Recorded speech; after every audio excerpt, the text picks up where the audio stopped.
bendiga, Dios te guarde, Dios le bendiga, iglesia. Es un placer para mí una vez más, pues, estar frente a la palabra de Dios para que ella nos hable como nos ha hablado durante todo este tiempo. Yo le voy a pedir que vayan a Marcos capítulo 1, de una sola vez, Marcos capítulo 1, versículo 3. Y hemos venido de manera consecutiva predicando del libro de Marcos y hoy nos toca el capítulo 3, versículos del 7 hasta el 19. Del 7 hasta el 19.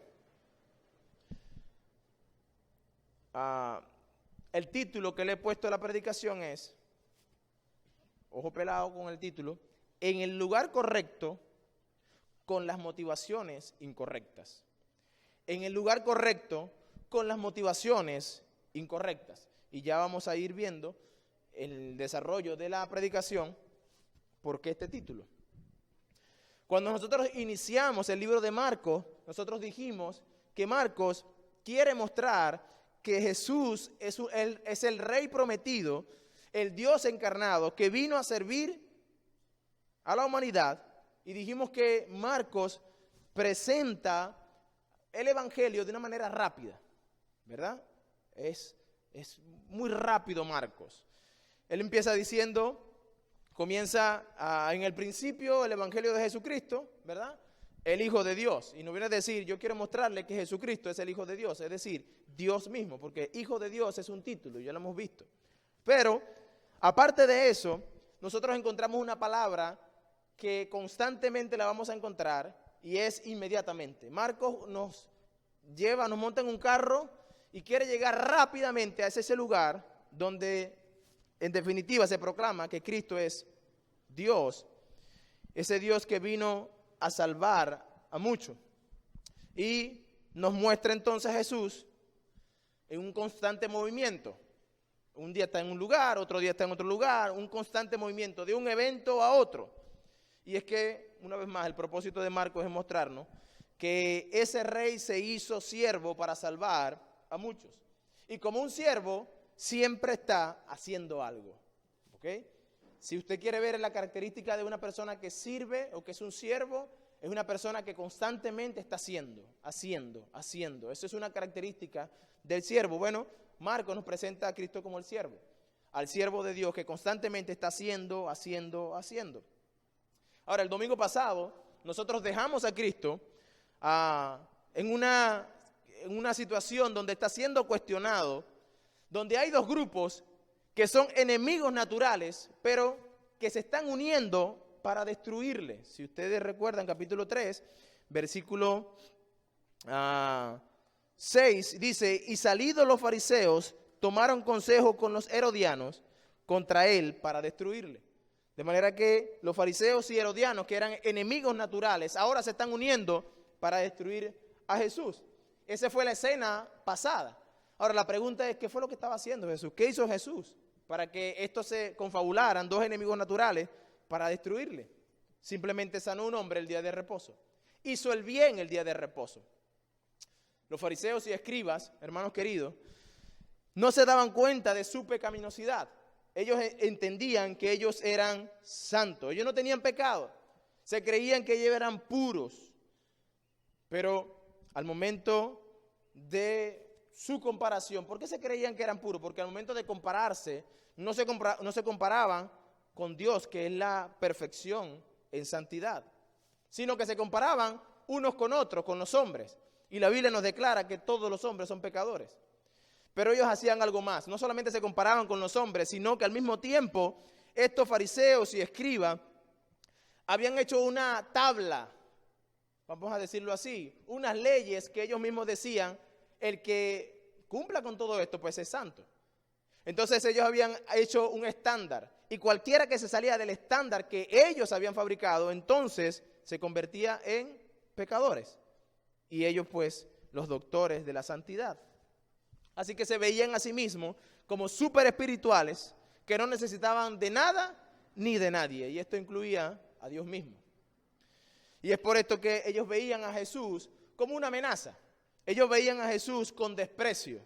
¿Y por qué? Porque Cristo les mostró cuán equivocados estaban, cuán perdidos estaban ellos. les mostró la terrible realidad en la cual ellos se encontraban. Y saben, hermanos, nosotros no nos gusta la verdad.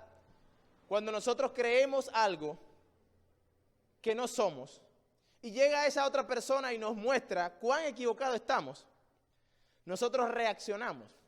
En vez de accionar a decir, oye, no había visto eso. Yo voy a enmendar mi posición, porque es cierto lo que tú tienes, tu punto. No, nosotros normalmente lo que hacemos es reaccionamos y vamos en contra de aquel que nos señaló aquello que estaba mal en mí. Y los fariseos estaban haciendo eso. Cristo les mostró cuán equivocados estaban con respecto a los conflictos que vimos anteriormente, ¿verdad? Esos 5 conflictos. Y ellos reaccionaron. ¿Cómo reaccionaron? Me uno con el enemigo para matar. Ahora, la ley decía que matar era malo. La ley no les permitía quitar la vida. Ahora, fíjense, el estándar de ellos en ese momento se viene hacia abajo. Ellos habían ellos hablaban con otros y les decían no puedes matar.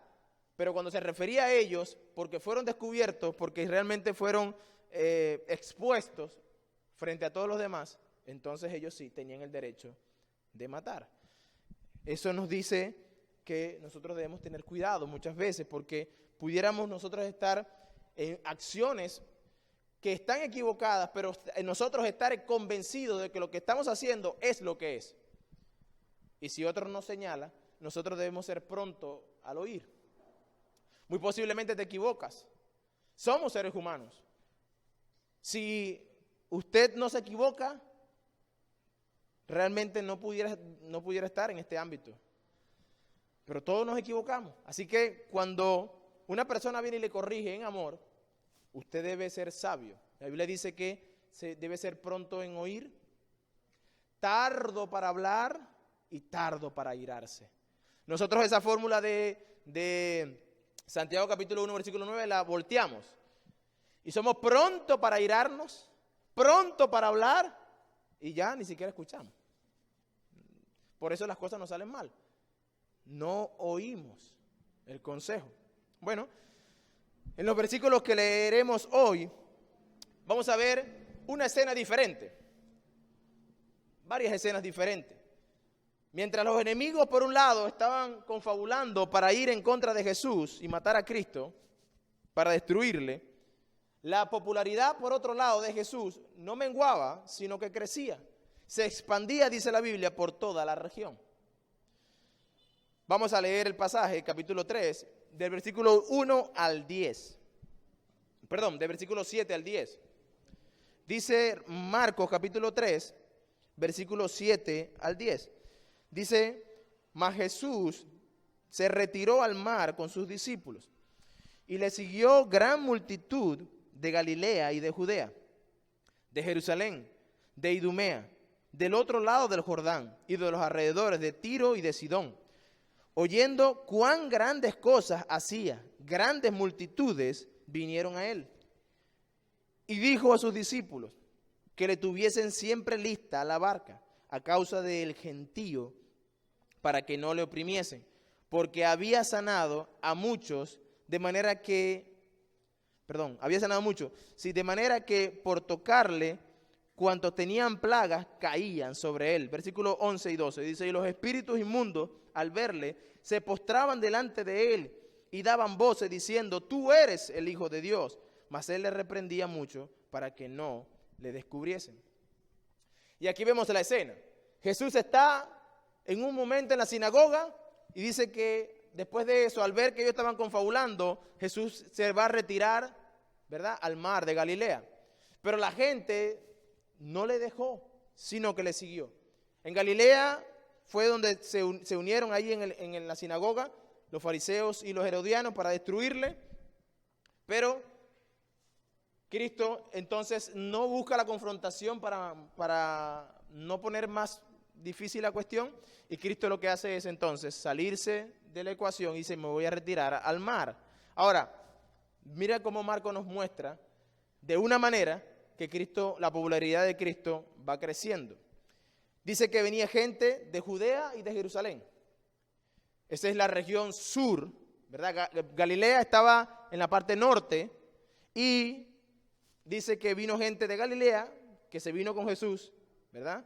Vino gente de Judea y de Jerusalén, es decir, la parte norte de la región de Palestina, predominantemente judía. Venía gente de Idumea viene de los descendientes de Edom, y eso queda al este de Jerusalén, ¿verdad? Al este de Jerusalén. Gente del otro lado del Jordán, viene del otro lado, eso también queda en el este. Ese lugar se conocía como Decápolis, hasta el sol de hoy creo que se llama así. Era una región mixta entre judíos y gentiles. Y finalmente, de Tiro y de Sidón, que quedan más al noroeste de Palestina. Y estos sí realmente eran todos gentiles. ¿Qué nos está queriendo decir Marco? ¿Qué nos está mostrando Marco? Bueno, Marco lo que nos quiere decir es que de los 4 puntos cardinales, gente venía detrás de Jesús. Mientras que los fariseos estaban mordiéndose por dentro porque Cristo los descubrió y tramando ellos matar a Cristo, Cristo se fue a la región de Galilea, al mar de Galilea, y gente de todos los lugares, de todos los puntos cardinales, seguían a Jesús. Si tú lees versículos 7 y 8, dice que grandes multitudes. Versículo 7 dice que, versículo 7, ok. Y Jesús se retiró al mar y sus discípulos y le siguió grandes multitudes. Versículo 8, en la parte final. Grandes multitudes otra vez. Versículo 9 nos dice que había un gentío. Versículo 10 nos dice que eran muchos. Y todas estas palabras lo que nos quieren decir es que miles de personas iban detrás de Jesús. De los 4 puntos cardinales, de lejos, de cerca, una mezcla de judíos y gentiles que venían de otro lugar. Había mucha gente alrededor de Jesús. Y todas estas palabras lo que nos muestran es cómo la popularidad de Cristo va en ascenso. Todo el mundo conocía que Jesús era ese hombre que sanaba. Si usted se pone a pensar en esto por un momento, piense que usted ve una película, por ejemplo, de Jesús, o usted ve alguna caricatura, sobre todo los niños cuando le van a dar lecciones, ¿verdad? Se muestra una caricatura de Jesús, por ejemplo, yendo al mar, sentado en una barca y la gente bien retiradita, sentadita, acomodadita, muy bonito todo. Pero realmente no era así. Cuando tú ves la película, tú ves a Jesús caminando y la gente atrás. Y Jesús sentaba en una piedrita y todos se sentaban ahí al frente. Pero cuando tú ves esta historia, las cosas no eran así. Había un gentío, una multitud, miles de personas que estaban detrás de Jesús porque querían tocarle. Jesús tiene que decir, ya hoy, muchachos, prepárenme el barco ahí. Ténganme el barco preparado. Eso es como que nosotros dijéramos hoy, ponme el carro listo, prendido, con las llaves ahí listo y la puerta abierta. Porque en cualquier momento me tengo que meter para salir corriendo. Bueno, Jesús le estaba diciendo, manténme ahí el barco listo, preparado. ¿Por qué? Bueno, porque la gente le iba a aplastar. Literalmente dice el versículo 9, y dijo a sus discípulos que le tuvieran lista la barca a causa del gentío para que no le oprimiesen. Esa palabra oprimir habla de estampida. Yo no sé si usted alguna vez ha visto una estampida humana y lo terrible que eso es. En Estados Unidos, por ejemplo, en noviembre se hace una venta que es Viernes Negro. No sé si alguno lo conoce, pero sí, Viernes Negro, donde todos los precios se ponen por el suelo y la gente va a comprar. En Estados Unidos la gente un día antes se va a hacer colas en las tiendas. Y eso están ahí en las colas. Y cuando abre la tienda, bueno, eso es como abrir el chorro de agua. La gente empieza a correr en esa tienda buscando los artefactos que quieren comprar. Claro, muchos de ellos compran por nada, porque al mes tú lo ves, esas cosas que compraron ya no les sirven, las botan, y eso es lo que hace el consumismo. Pero en este caso, esta gente, y hace como 3, 4 años, mataron a una señora embarazada y a un guardia de seguridad. ¿Por qué? Bueno, porque cuando él abrió el lugar, la gente se le vino encima. Y dice la historia que, la noticia, que la señora embarazada cayó y la gente no le importó quién estaba allí. Le pasaron por encima y la aplastaron. Y en el tratar el vigilante de sacar a la señora, también lo tumbaron, le pasaron por encima y lo aplastaron. Literalmente lo aplastaron. Sus huesos y órganos deshechos. Bueno, eso era una estampida. Eso es lo que provoca una estampida. Un grupo de gente que viene y pasa por encima de aquel que se cae o que está en el medio de ellos. Bueno, Jesús está previendo aquí una estampida. Dice, porque muchos me están apretujando. No era que había una separación. No, estaban ahí. Imagínense que todos querían tocar a Jesús porque ellos entendían, este hombre tiene un poder tremendo. Si yo lo toco, entonces yo voy a ser sanado. Pero ahora piense en miles de personas tratando de tocar a un hombre. Eso no era como que, permiso, me toca a mí tocarlo, échate para allá, para acá. No había eso. Y Cristo tiene que decir, tenme la barca lista porque me van a apretujar todo. Me pueden matar aquí antes de tiempo.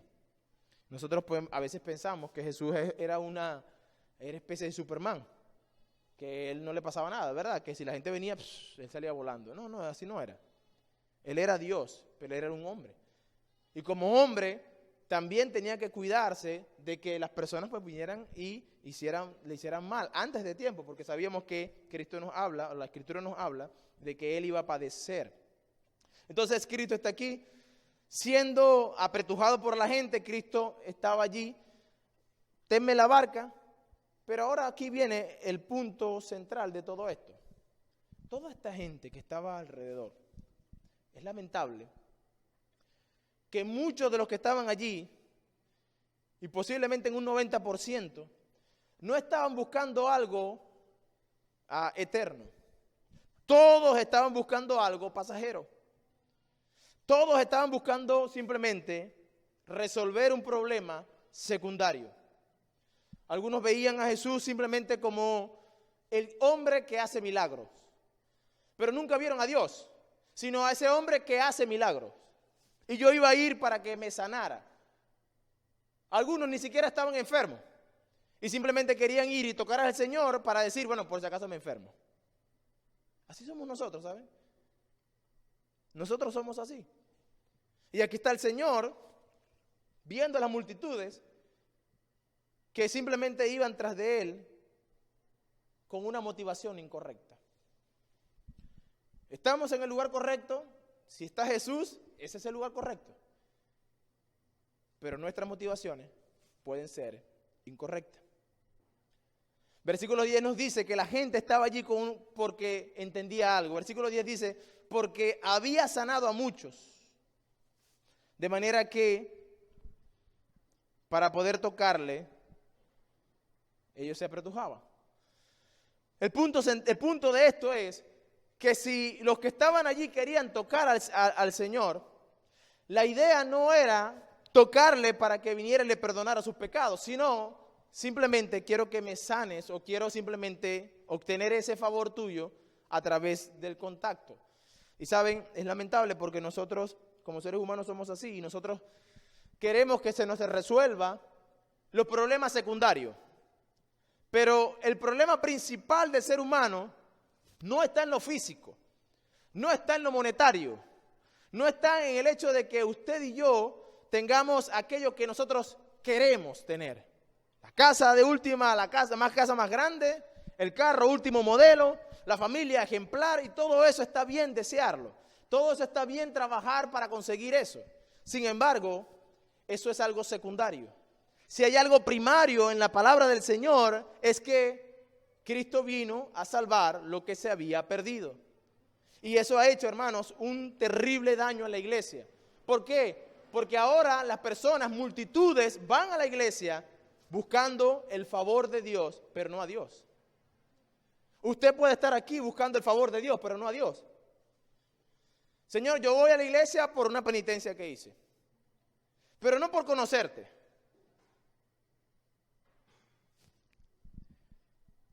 Jesús no vino principalmente a hacer milagros, sino a salvar lo que se había perdido. Y lo vino a hacer a través de un mensaje que Él debía predicar. Él no vino como un médico del cuerpo humano, sino como un médico que sana lo espiritual.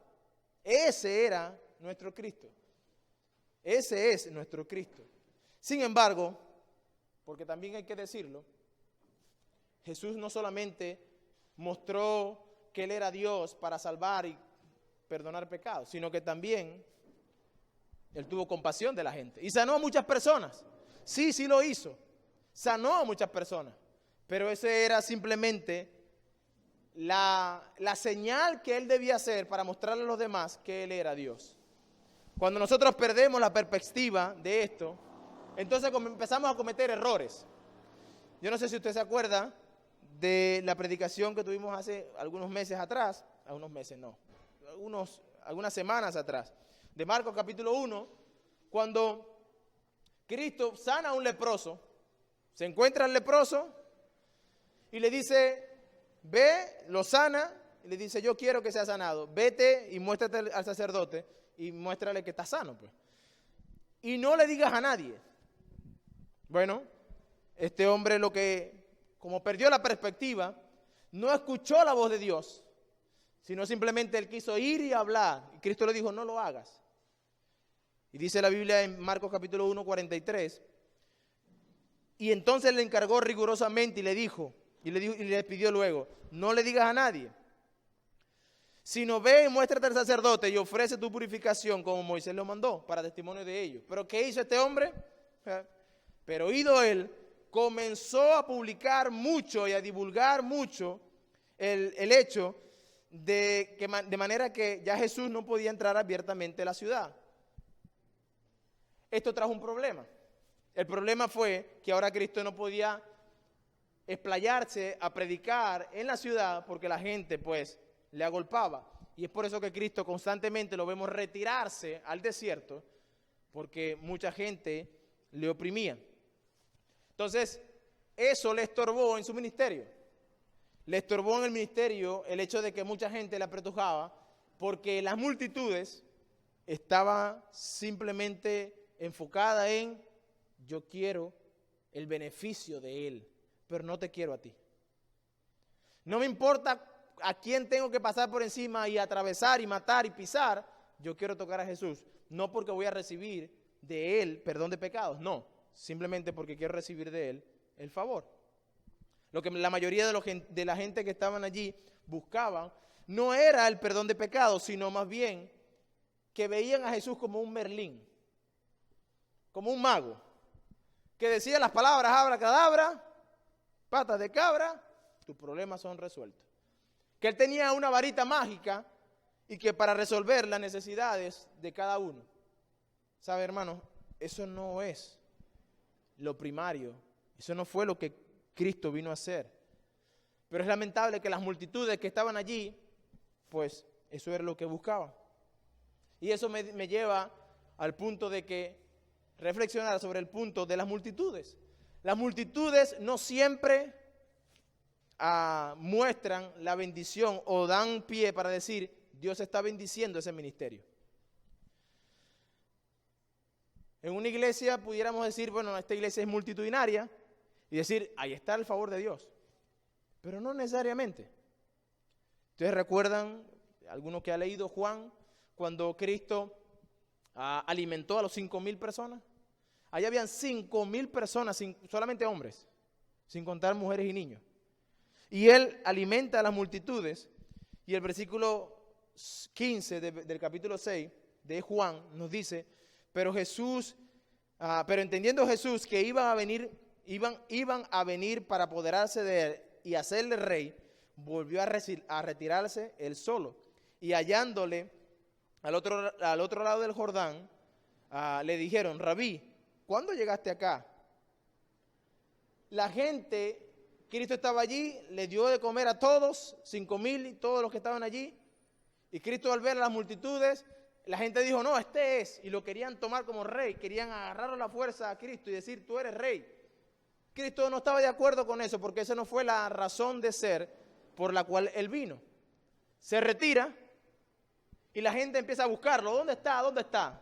Lo consiguen, entonces le preguntan, Rabí, ¿dónde estabas? Te estábamos buscando. ¿De verdad que me estaban buscando? ¿Por qué?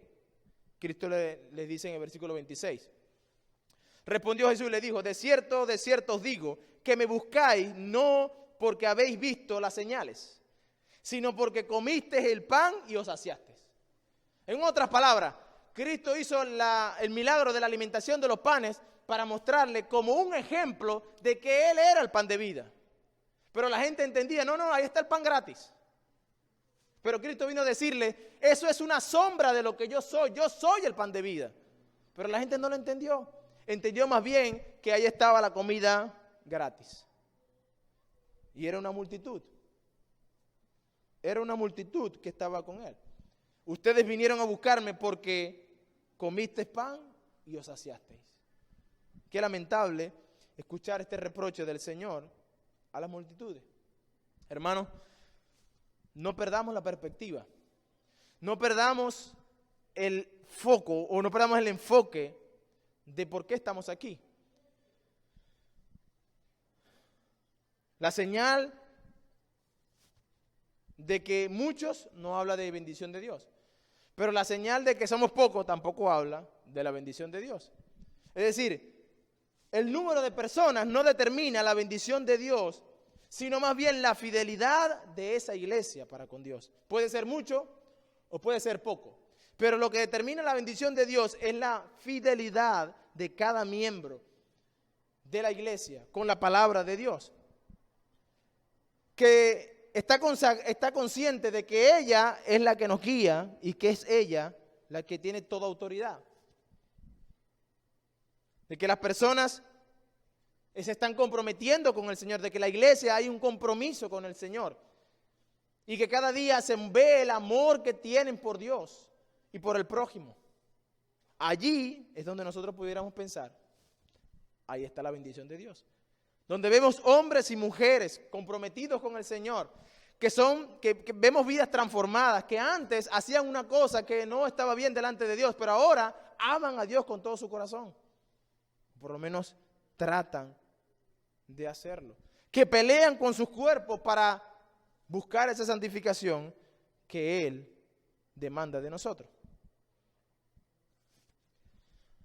Yo me preguntaba cuando estaba haciendo la predicación, ¿dónde estaba esta multitud que en este momento estaba apretujándolo?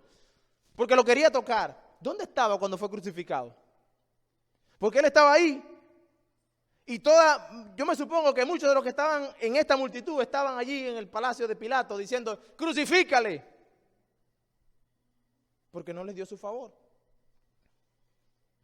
Cristo estaba en la cruz y estaba solo. Ni los discípulos con Él estaban. Imagínense, Pedro le negó. ¿Dónde estaban las multitudes? Se avergonzaban del Señor. Bueno, tengamos cuidado porque cuando perdemos la perspectiva, perdemos lo más importante, el crucificado, al que resucitó. El importante en nuestra vida de la iglesia es Cristo, nadie más. Hermanos, no perdamos la brújula. El evangelio no se trata de caminar en un jardín de rosas. El evangelio no, si te pintaron esto de que tú te vas a hacer evangélico y todas las cosas te van a salir bien, te mintieron. El evangelio no se trata de eso. El evangelio no se trata de no sufrir, porque nuestro mayor ejemplo sufrió la cruz. Y él mismo dice en Juan capítulo 15 que como lo persiguieron a él, a nosotros también nos perseguirían. Que así como él padeció, nosotros padeceríamos. Que de la copa que él bebió, usted y yo vamos a beber. Y lo que estaba diciendo es que usted y yo íbamos a padecer. Si usted da una vueltica nada más. En el pasado, usted podrá ver cómo murieron los hombres de Dios. Terriblemente. ¿Qué pudiéramos decir de todos los apóstoles? Y de los después que vinieron después de los apóstoles. La iglesia en el primer siglo, segundo siglo, tercer siglo y hasta el sol de hoy siendo perseguida. El evangelio no se trata de tener una vida cómoda. Yo me voy a hacer evangélico porque los evangélicos viven bien. Son cómodos. No, el evangelio no se trata de tener una vida cómoda. Eso no fue lo que Jesús nos llamó a hacer. ¿Saben qué dice Lucas? Lucas nos dice que Él nos llamó a tomar cada uno su cruz y seguirlo. ¿Te escuchó eso? Él nos llama a tomar su cruz y seguirlo. En otras palabras, nos llamó a morir. Él nos llamó a morir con Él, para que entonces Él viva en nosotros. Gálatas capítulo 2, versículo 20 nos dice: con Cristo estoy juntamente crucificado, y ya no vivo yo, mas vive Cristo en mí. Y lo que ahora vivo en la carne, lo vivo en la fe del Hijo de Dios, el cual me amó y se entregó a sí mismo por mí. En otras palabras, mis hermanos, cuando usted se sienta muy cómodo, pregúntese: Señor, ¿será que te estoy sirviendo como debe ser? Es a morir que nos llamó el Señor. Pregunto, hermano, ¿amas a Cristo? Y usted debe responder eso. ¿Amo a Cristo? Si mi respuesta es afirmativa, yo amo a Cristo. Entonces la segunda pregunta es: ¿qué amas de Cristo? ¿Qué amas de Cristo? Si tu respuesta es que amas a Cristo, no porque Él me reconcilió con Dios. Yo amo a Cristo no porque me reconcilió. Yo amo a Cristo no porque ha perdonado mis pecados. Yo amo a Cristo porque, no porque Él me dio vida eterna. Si yo amo a Cristo y no está ninguna de estas cosas allí, si yo digo amar a Cristo, usted se está mintiendo. O más bien, se está engañando a sí mismo. Usted no ama a Cristo. No, yo amo a Cristo por los beneficios que tengo de Él. Pues usted es parte de esta multitud que quiere tocarlo simplemente. No, yo amo a Cristo porque mi vida era un desastre y que yo sé que cuando llego a Cristo se medio arregla mi vida. Bueno, está bien, pero todavía Cristo no vino simplemente a darte una vida cómoda aquí en la tierra. Ese no es el propósito por el cual Cristo vino. Si tú amas a Cristo y ninguna de estas cosas está en primera fila, te amo, Señor, porque tú me reconciliaste con el Padre. Te amo, Dios, porque tú has perdonado mis pecados. Te amo, Señor, porque mi vida, me has dado vida y vida eterna. Si estas cosas no están allí, tú estás en el lugar correcto con unas motivaciones incorrectas. Tú estás buscando algo pasajero. Algo que va a durar posiblemente 80 años, 90 años. Pero luego se va a presentar delante de la presencia de Dios. Y lo único que va a valer aquí es la reconciliación con el Padre. Lo único que va a valer aquí es si te han perdonado tus pecados. Lo único que va a valer es si tienes vida eterna con Él o vida eterna sin Él.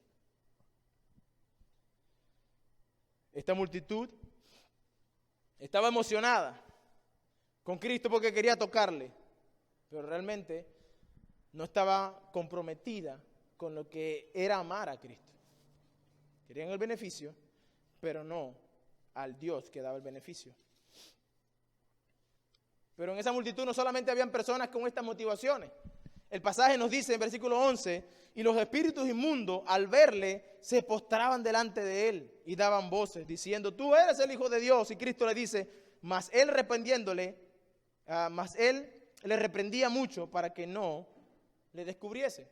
En esa multitud también habían demonios. Dentro de la multitud de personas que estaban allí buscando el favor, pero no al que favorece, habían también demonios. Interesante eso. Interesante. Ahora, cuando esta multitud estaba allí queriendo tocarle, ahí estaban los demonios haciendo algo. Ellos estaban allí tratando de exponer a Cristo. Lo que ellos decían era verdad. La teología de los demonios, el entendimiento que tenían ellos era verdad. Tú eres el Hijo de Dios. Tú eres Dios. Ellos tenían mucha más verdad que los fariseos. Los fariseos que se creían doctores de la ley no entendían que el Cristo que está ahí delante de ellos era ese Cristo, el Hijo de Dios, el Dios encarnado. Pero los demonios sí lo tenían. Sin embargo, Cristo les ordena que se callen. Ustedes se van a callar. Esto Ustedes no van a seguir diciendo lo que están diciendo. Y la pregunta que surge es, ¿por qué? ¿Por qué Cristo no permite que los demonios sigan hablando de lo que Él es?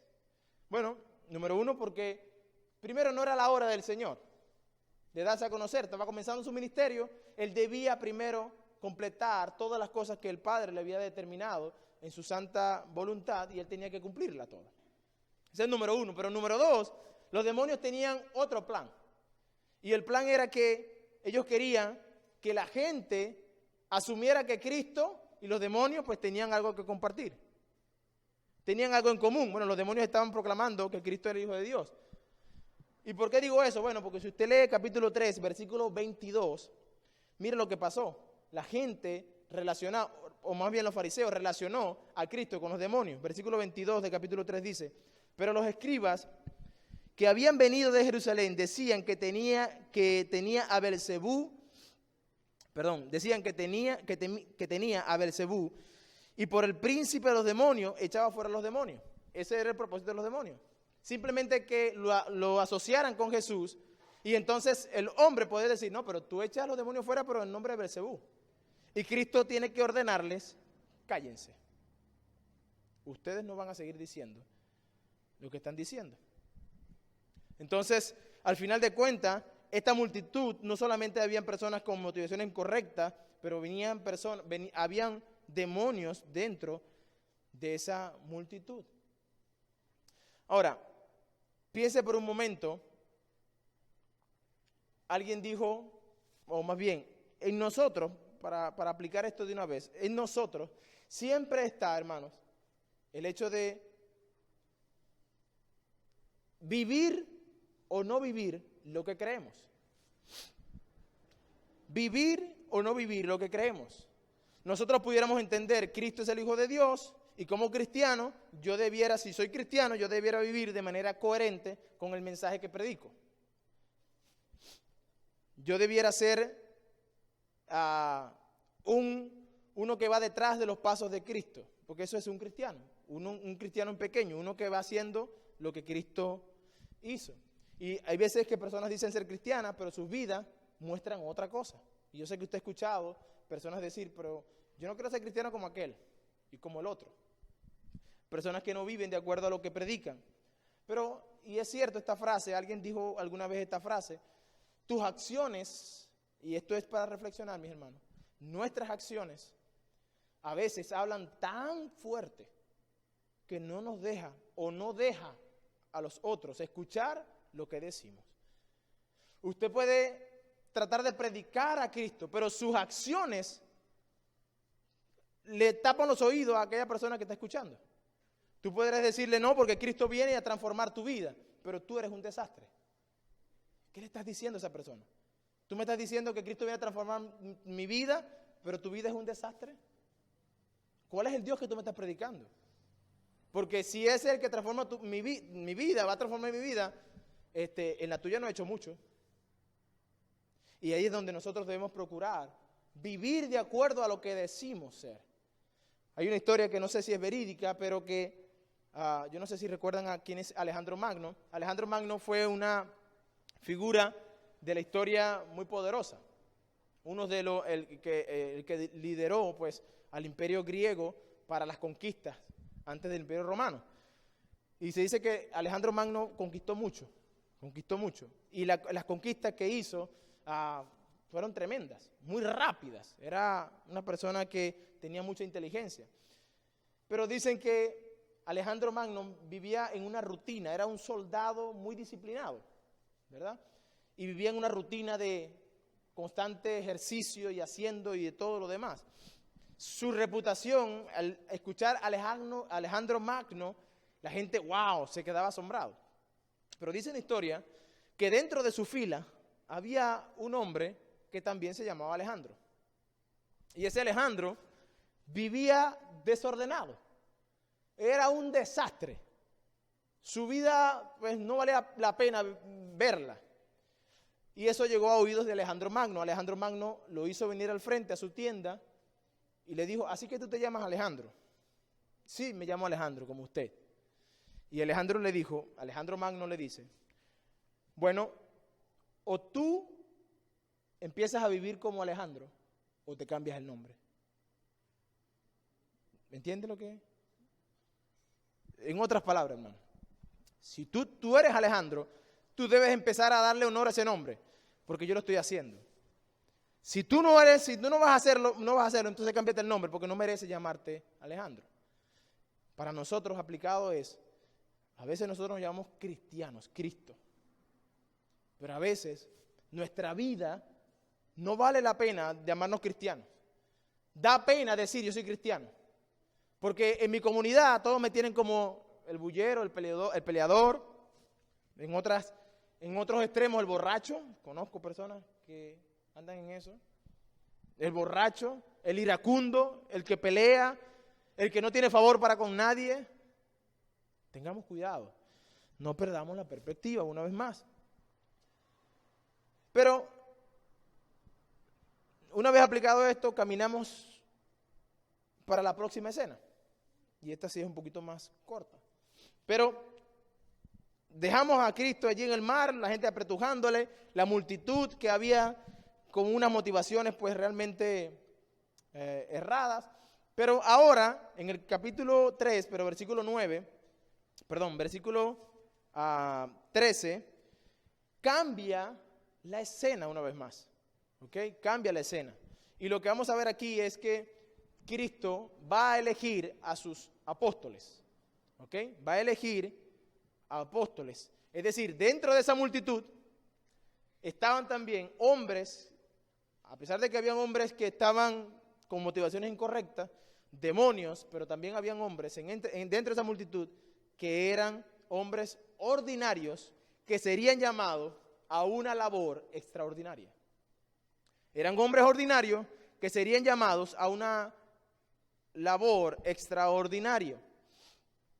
Y esto es una reflexión que escuché de alguien, es un cuento que no es real, ficticio, simplemente para ilustrar una gran verdad, y es que dice que Jesucristo llegó al cielo y los ángeles se le acercaron a Cristo y le dijeron: Señor, pero tú hiciste tremenda obra, ¿y a quién dejaste a cargo de esa obra que tú hiciste? Cristo le dice: bueno, dejé a 12 hombres. Ajá, ¿y si esos hombres no quieren hacer la obra? ¿Y si esos hombres se van y se desvían? ¿No tienes un plan B? A lo que Cristo responde: no, solo hay un plan. Y es que ellos hagan y digan lo que han oído y visto de mí. Y eso es lo que ellos como apóstoles tenían que hacer. Ellos tenían una obra extraordinaria porque tenían que predicar y ser testigos de lo que Cristo había hecho y había dicho. Si usted lee 1 Corintios capítulo 4, versículo 7, dice: ¿por qué? ¿Qué te distingue? ¿O qué tienes que no hayas recibido? Si lo recibiste, ¿por qué te glorías como si no lo hubieses recibido? En otras palabras, lo que los apóstoles van a hacer y se va a dar era algo que el Señor le había dado para que ellos hicieran esa labor extraordinaria. El pasaje de Marcos capítulo 3 nos habla de que Él va a escoger a 12 apóstoles. Vamos a leer el versículo 13. Dice: después subió al monte, y fíjense cómo cambia la escena. Estaba en el mar y ahora está en el monte. Subió al monte y llamó a los que Él quiso, y vinieron a Él, y estableció a 12 para que estuviesen con Él y para enviarlos a predicar, y que tuviesen autoridad para sanar enfermedades y para echar fuera demonios. A Simón, a quien puso por sobrenombre Pedro, a Jacobo, hijo de Zebedeo, a Juan, hermano de Jacobo, a quien apellidó Boanerges, esto es, hijo del trueno, a Andrés, Felipe, Bartolomé, Mateo, Tomás, Jacobo, hijo de Alfeo, Tadeo, Simón el cananista y Judas Iscariote, el que le entregó, y vinieron a casa. La escena cambió. Estaba en el mar, ahora está en el monte. Antes estaba en una multitud, ahora está con 12. Lo que la multitud aquella quería era tocarlo para ser sanado. Esta multitud o este grupito que tiene Cristo va a ser instruida. Y es interesante porque Lucas nos dice, Lucas capítulo 6, que es el pasaje paralelo, capítulo 6, versículo 12, nos dice que Cristo pasó toda la noche orando. Que Él se retiró al monte y pasó toda la noche orando para luego venir y escoger a los 12. Y usted se preguntará, ¿acaso Cristo no sabía a quién iba a escoger? Claro que sabía, pero Él tomó tiempo para orar. Cristo tomó tiempo para orar, toda la noche. ¿Cuánto tiempo tomamos nosotros para orar? ¿O es que nosotros tomamos decisiones sin consultarle a Dios? Si Cristo lo hizo y usted no lo hace, entonces es probable que usted crea que tiene el favor de Dios mucho más ganado que Cristo. Bueno, la Biblia nos dice que Cristo tomó toda la noche para orar y llamó a los que Él quiso. Ahora, este término llamó es un imperativo, en el sentido de que Él ordenó, tú, vente, tú, vente, tú, vente. No le dio la posibilidad de decir, ¿tú quieres? No, ven. Llamó con autoridad. Y dice el versículo 14 que Él estableció a 12. Esa palabra también es importante, estableció. Significa ser ordenado para una posición oficial. Era algo importante. Estos 12 fueron llamados por Cristo para una tarea particular. ¿Cuál era la tarea particular? Edificar la iglesia o el nuevo pueblo de Dios. Esa era la tarea particular de los 12. Así como en el Antiguo Testamento tenemos 12 tribus de Israel y Dios los llamó al monte y llamó a las 12 tribus de Israel. Bueno, ahora Cristo está tomando a sus 12, posiblemente en la misma armonía, un nuevo pueblo, a 12 hombres, a los cuales estableció y les dio un ministerio, escuche bien, irrepetible. Un ministerio que no tendría después de su muerte otros que hicieran ese ministerio de ellos. Era uno solo. Eran 12 hombres. No hay apóstoles hoy. La Biblia nos establece que para ser apóstol tú tenías que ser llamado, o más bien los requisitos que habla Hechos es que tú tenías que estar desde que Cristo fue bautizado hasta que Él tuvo en su muerte y resucitó. Tenía que haberlo visto. Entonces hoy en día muchos dicen ser apóstoles, pero ese requisito es bíblico. Para escoger a Matías, ellos determinaron, bueno, es necesario escoger entre nosotros a varones que hayan estado con Cristo desde que bajó las aguas, es decir, desde el bautismo hasta su ascensión, cuando Él resucita. Y eso es algo imposible para el hombre de hoy. Entonces, el ministerio que Cristo les llama a hacer a estos hombres es irrepetible. ¿Y cómo yo digo eso? Bueno, Efesios capítulo 2, versículo 20 dice, edificados sobre el fundamento de los apóstoles y profetas, siendo la principal piedra del ángulo Jesucristo mismo. ¿Cuál era la tarea de los apóstoles? Edificar el fundamento, echar las bases, y solamente sobre esas bases se iba a construir la iglesia.